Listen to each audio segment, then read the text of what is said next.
Hello friends, welcome back to my channel. আজকে আমি egg হাক্কা noodles তৈরি করে দেখাবো। তাহলে চলুন দেখে নিই এগ হাক্কা নুডলস তৈরি করতে আমাদের কি কি লাগছে। নুডলসটা বানানোর জন্য প্রথমে আমি একটা কড়াইতে কিছুটা জল আমি গরম করে নিয়েছি। জলটা আমার গরম হয়ে গেছে। এবার এতে আমি প্লেন নুডলস ভেঙে নিয়েছি, এটা আমি সেদ্ধ করে নেব।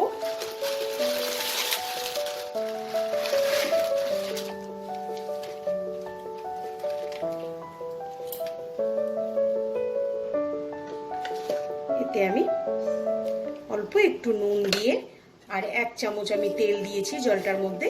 এটা দিয়ে ভালো করে নুডলসটাকে বয়েল করে নেব। নুডলসটা আমার সেদ্ধ করা হয়ে গেছে। আমি গ্যাসের ফ্লেমটাকে অফ করে দেব।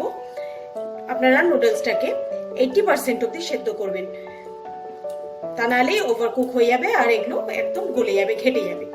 এবার এটাকে আমি ছেঁকে নেব, নিয়ে ঠান্ডা কলের জলে ধুয়ে নেব ভালো করে।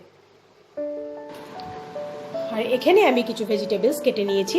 এখানে রেড বেল পেপারস লম্বা লম্বা করে কেটে নিয়েছি, ইয়েলো বেল পেপারস কেটে নিয়েছি, গ্রিন ক্যাপসিকাম কেটে নিয়েছি, বাঁধাকপি কুচিয়ে নিয়েছি, আর গাজরও আমি লম্বা লম্বা সরু সরু করে কেটে নিয়েছি।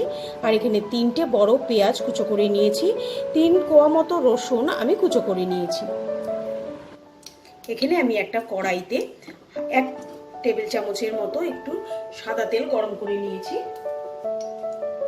আর এখানে আমি 3টে ডিম ভালো করে ফেটিয়ে নিয়েছি। এই ডিমটা এবার দিয়ে দেবো।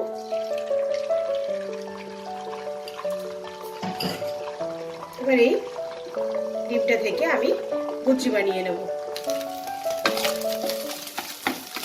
এই ডিমের ভুজিটা আমার বানানো হয়ে গেছে। এবার এটাকে আমি নামিয়ে রাখবো। এবার এটাতে আমি কিছুটা সাদা তেল দেব।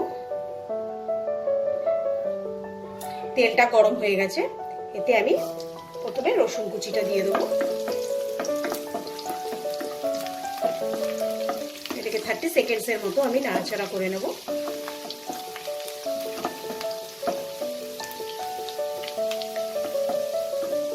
এরপর আমি পেঁয়াজ কুচিটাও দিয়ে দেবো।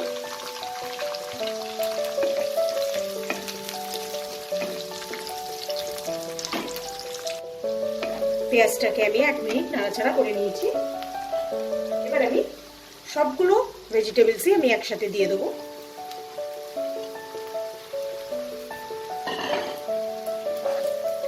এটাকেও আমি 1 মিনিটের মতো নাড়াচাড়া করব, খুব বেশি এটাকে ওভারকুক করব না। আমি 1 মিনিটের মতো এগুলোকে নাড়াচাড়া করে নিয়েছি। এর থেকে বেশি ফ্রাই করলে ক্রাঞ্চিনেসটা, ভেজিটেবলসের ক্রাঞ্চিনেসটা নষ্ট হয়ে যাবে আর খেতে খুব একটা ভালো লাগে না। এইবার এতে আমি 1 টেবিল স্পুনের মতো সয়া সস দেব, 1 টেবিল স্পুনের মতো ব্ল্যাক পেপার পাউডার দেব,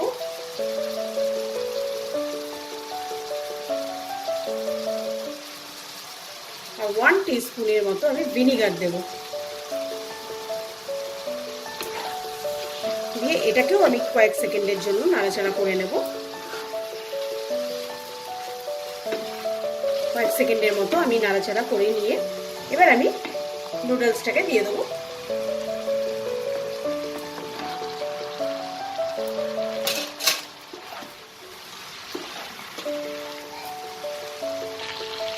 দিয়ে আমি দুটো স্প্যাচুলার সাহায্যে এটাকে নাড়ালে সুবিধা হবে, খুব বেশি ঘেটে যাবে না আর মেশানোটাও খুব ভালো হবে।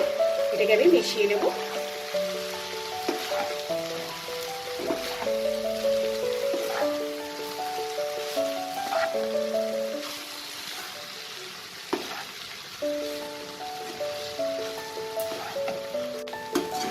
এবার আমি এতে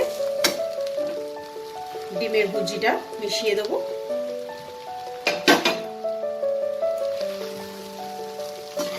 আমার এই এগ হাক্কা নুডলসটা একদম রেডি হয়ে গেছে। এটাকে আমি এখন সার্ভিং প্লেটে বেড়ে নেব। আমার এটা একদম রেডি। এগ হাক্কা নুডলস সার্ভিংয়ের জন্য আমার একদম তৈরি। আপনাদের যদি আজকের ভিডিওটা ভালো লাগে লাইক বাটনে ক্লিক করতে ভুলবেন না। আর যারা এখনও আমার চ্যানেলটাকে সাবস্ক্রাইব করেননি তাদেরকে অনুরোধ করছি, প্লিজ আপনারা আমার চ্যানেলটাকে সাবস্ক্রাইব করে নিন আর বেল আইকনে ক্লিক করতে ভুলবেন না। তাতে যখনই আমি নতুন নতুন ভিডিও আপলোড করব আপনারা নোটিফিকেশন পেয়ে যাবেন। আজকের মতো বিদায় জানিয়ে শেষ করছি। বাই।